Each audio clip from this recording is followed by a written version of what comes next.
England in the High Middle Ages includes the history of England between the Norman conquest in 1066 and the death of King John, considered by some to be the last of the Angevin kings of England, in 1216. A disputed succession and victory at the Battle of Hastings led to the conquest of England by William of Normandy in 1066. This linked the crown of England with possessions in France and brought a new aristocracy to the country that dominated landholding, government and the church. They brought with them the French language and maintained their rule through a system of castles and the introduction of a feudal system of landholding. By the time of William's death in 1087, England formed the largest part of an Anglo-Norman empire, ruled by nobles with landholdings across England, Normandy and Wales. William's sons disputed succession to his lands, with William II emerging as ruler of England and much of Normandy.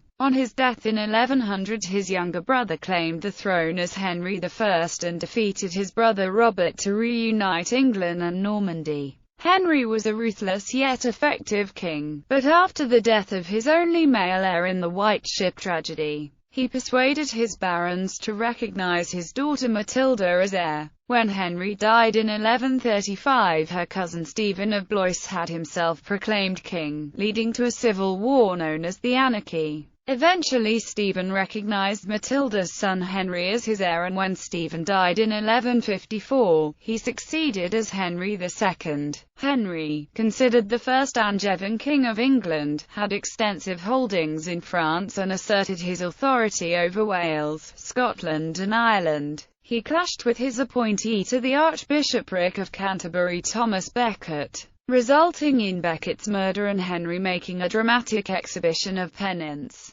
The later part of his reign was dominated by rebellions involving his sons and Philip II of France that forced him to accept his son Richard as sole heir. Richard acceded to the Angevin inheritance on Henry's death in 1189 and almost immediately departed on a crusade. On his return journey he was taken hostage in Germany and a huge ransom was paid in order to secure his release in 1194. He spent the remainder of his reign restoring his lands in France, dying in 1199. His younger brother John succeeded in England, and fought a successful war against Richard's nephew Arthur for control of the French possession. John's behavior led to rebellions by the Norman and Angevin barons that broke his control of the continental possessions. His attempt to retake Normandy and Anjou was defeated at the Battle of Bouvines. This weakened his position in England, eventually resulting in the treaty called Magna Carta, which limited royal power, and the First Barons' War. His death in 1216 is considered by some historians to mark the end of the Angevin period and the beginning of the Plantagenet dynasty.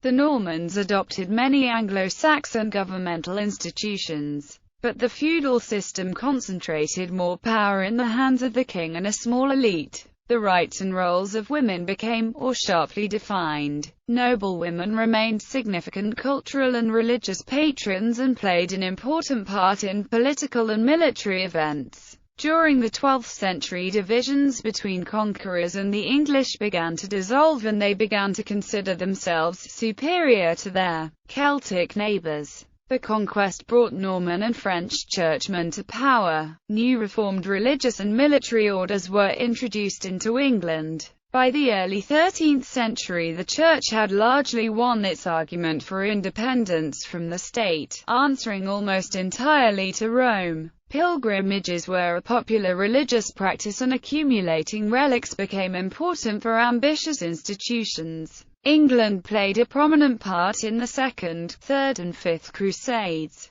Between the 9th and 13th centuries, England went through the medieval warm period, a prolonged period of warmer temperatures that allowed poorer land to be brought into cultivation. Agricultural land became typically organized around manors. By the 11th century, a market economy was flourishing across much of England, while the eastern and southern towns were heavily involved in international trade. Many hundreds of new towns, some of them planned communities, were built, supporting the creation of guilds and charter fairs. Anglo-Norman warfare was characterized by attritional military campaigns of raids and seizure of castles. Naval forces enabled the transportation of troops and supplies, raids into hostile territory and attacks on enemy fleets. After the conquest, the Normans built timber-bottom bailey and ringwork castles in large numbers, which were replaced by stone buildings from the 12th century.